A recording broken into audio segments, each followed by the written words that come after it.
Selamat pagi ZS.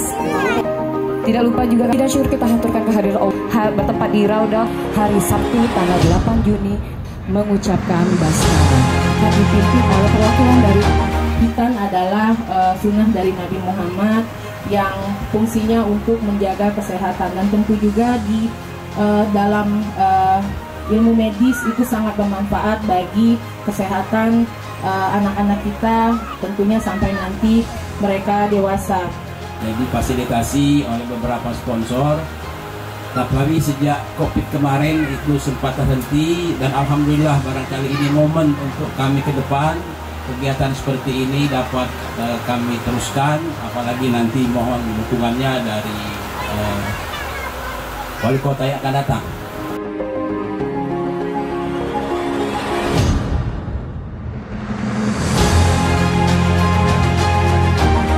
Dari tiap-tiap kelurahan di Kecamatan Seberang Ulu 2, yaitu ada 7 kelurahan.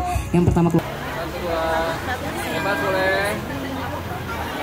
dan juga sunatan ini sangat bermanfaat sekali.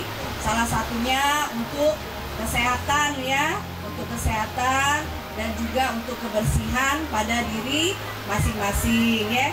Nah, kalau biasanya kalau sudah sunat ya, maka pertumbuhan dari anak tersebut akan berkembang dengan baik. Jadi salah satunya program dari pemerintahan dari Kota Palembang adalah pencegahan stunting. Nah, harapannya seperti itu. Alhamdulillah. Ya sudah.